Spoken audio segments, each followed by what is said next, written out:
पुढच्या बातमीकडे वळूया। शिक्षकांना लावण्यात येणाऱ्या अशैक्षणिक कामाच्या विरोधात शिक्षकांनी सामुदायिक रजा आंदोलन पुकारलं आहे। अशैक्षणिक कामांमधून मुक्ती, शिक्षक अभियोग्यता परीक्षेतून सूट, संच मान्यता धोरणाचा विरोध या मागण्यांकरता आंदोलन केलं जात आहे। शिक्षकांना SIRच्या कामात जुंपलं जात असल्याने विद्यार्थ्यांच्या शिक्षणावर विपरीत परिणाम होणार आहे असा आरोप शिक्षकांनी केला आहे।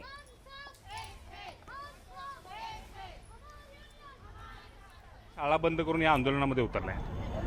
महाराष्ट्र शासनाने गेल्या अनेक वर्षापासून चुकीचे आणि अन्यायकारक अशा प्रकारचे निर्णय शिक्षण क्षेत्रामध्ये घेतलेले आहेत। शिक्षकांच्यावरती अशैक्षणिक कामं लावल्यामुळे शाळांच्या मध्ये शिक्षकांची संख्या कमी आहे आणि BLO सारखी कामं जी आहेत SR ह्या कामांच्यामुळं शाळांच्या मध्ये 80% शिक्षक ह्या कामावरती गेल्यामुळं विद्यार्थ्यांचं प्रचंड अशा प्रमाणामध्ये नुकसान व्हायला लागले आहे। TET परीक्षा जी आहे ती सक्तीची केली आहे। खरं म्हणजे यापूर्वी नेमणूक झालेले शिक्षक जे आहेत, विशेषतः सन 2013 पूर्वीचे शिक्षक जे आहेत त्यांना TET सक्ती करू नये अशा प्रकारची आमची मागणी आहे।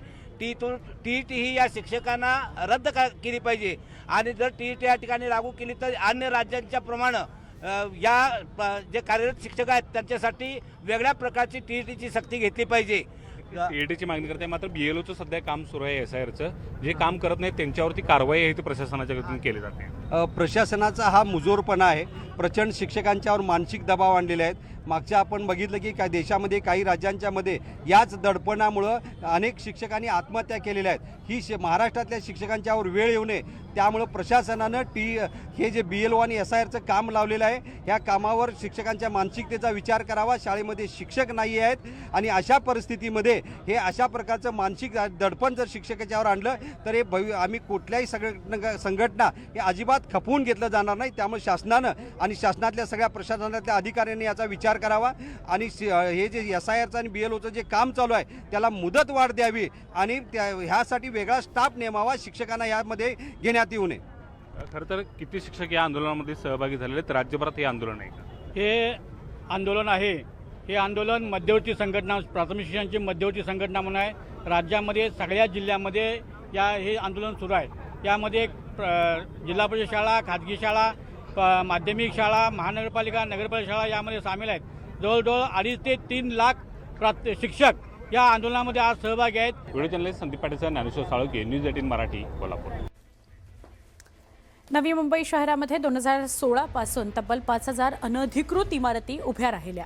या इमारती कुणाच्या उभ्या राहिल्या त्या संबंधित अधिकाऱ्यांची नावं द्या, मुंबई उच्च न्यायालयानं महापालिका तसे आदेश दिलेले आहेत। यानंतर महापालिका आयुक्तांनी सादर केलेल्या प्रतिज्ञापत्रामध्ये 295 महापालिकेचे अधिकारी जबाबदार असल्याचं सांगण्यात आलंय। मात्र स्वतः आयुक्त आणि अतिरिक्त आयुक्तांची नावं त्यात टाकण्यात आलेली नाहीयेत। तसंच या 5000 इमारती उभारणाऱ्या भूमाफिया आणि त्यांना संरक्षण देणाऱ्या पुढारी आणि नगरसेवकांची नावं टाकण्यात न आल्यानं महापालिका अधिकाऱ्यांमध्ये संताप आहे।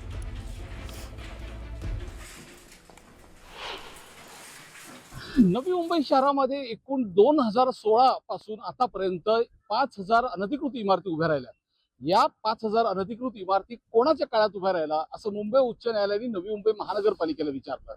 यानंतर नवी मुंबई महानगरपालिकेने काल मुंबई उच्च न्यायालयामध्ये एक प्रतिज्ञापत्र सादर केलं आणि या प्रतिज्ञापत्रामध्ये त्यांनी तब्बल नवी मुंबई महानगरपालिकेचे 295 अधिकारी आणि कर्मचाऱ्यांची नावं दिली, ज्यामध्ये उपायुक्तांपासून सहाय्यक आयुक्त, विभाग अधिकारी, त्याचबरोबर इंजिनियर आणि त्याचबरोबर वरिष्ठ लिपिक असे 295 अधिकाऱ्यांना त्यामध्ये जबाबदार असल्याचं नवी मुंबई महानगरपालिकेने प्रतिज्ञापत्रात म्हटलं। आता हे सगळं म्हटल्यानंतर न्यायालयाने देखील महापालिकेला सांगितले की येत्या 8 दिवसामध्ये यांना नोटीस बजावून यांच्यावरती कारवाई करणार का, तर त्याला देखील महापालिकेने होकार दिलाय। यानंतर नवी मुंबई महानगरपालिकेमध्ये मात्र उद्रेक झालेला आहे आणि नवी मुंबई महानगरपालिकेचे अधिकारी कर्मचारी हे संतप्त झालेले आहेत। जर आम्ही दोषी असू तर मग या 2016 पासून आतापर्यंत जेवढे आयुक्त असतील, जेवढे अतिरिक्त आयुक्त होते हे दोषी का नाहीत, किंवा जे आयुक्त आता आहेत सध्या डॉक्टर कैलास शिंदे हे ज्यांनी प्रतिज्ञापत्र सादर केलं हे पण दोषी का नाहीत असा सवाल आता अधिकारी कर्मचारी करू लागलेले आहेत। नवी मुंबईमध्ये 2016 पासून उभारण्यात आलेल्या 5000 अनधिकृत इमारतींना आतापर्यंतचे महापालिका आयुक्तच जबाबदार आहेत असं कामगार संघटनेचे अध्यक्ष रवींद्र सावंत यांनी म्हटलंय। नवी मुंबई शहरातील अनधिकृत बांधकामांना नवी मुंबई महानगरपालिकेचे तब्बल 295 अधिकारी आणि कर्मचारी जबाबदार असल्याचं प्रतिज्ञापत्र महापालिका आयुक्त डॉक्टर कैलास शिंदे यांनी न्यायालयात सादर केले आणि यानंतर हडकंप माजलेला आहे. कामगारांमध्ये अधिकाऱ्यांमध्ये संताप व्यक्त केला जातोय. आपल्यासोबत नवी मुंबई महानगरपालिकेचे कामगार संघटनेचे अध्यक्ष आहेत रवींद्र सावंत. आपण त्यांच्याशी बोलूया. काय म्हणाल, ज्या पद्धतीने प्रतिज्ञापत्र सादर करण्यात आलंय त्यावरून महापालिका आयुक्तांनी 295 अधिकारी कर्मचाऱ्यांना दोषी ठरवण्यात आलेला आहे. मात्र या ह्याच्यामध्ये कोणताही भूमाफियाचं किंवा राजकीय पुढाऱ्यांचा यामध्ये हात असल्याचं किंवा त्यांचे फोन येत असल्याचा असा कुठेच उल्लेख नाही आहे. स्वतः आयुक्त देखील यामध्ये जबाबदार नसल्याचं देखील म्हटलं गेलेलं आहे. सर्वप्रथम मला एवढी मोठी खंत वाटते आयुक्तांची की ज्या वेळेला अनधिकृत बांधकाम ज्या वेळेला थांबवायचं असेल तर त्यावेळेला आमचे खालचे वॉर्ड ऑफिसर असो, उपायुक्त असो, यांना पहिला फोन हा आयुक्तांचा जातो, थांबवा. मग आयुक्तांना राजकीय लोकांचा दबाव येतो, त्यावेळेला आयुक्त आम्हाला थांबवायला सांगतात. प्रतिनिधीचे अधिकारी आले असतील, यांची नावं का नाही ह्याच्यात टाकली, आयुक्तांनी यांची नावं पण टाकली. आयुक्तांना स्वतःचं नाव, आयुक्त हे स्वतः जबाबदार आहेत.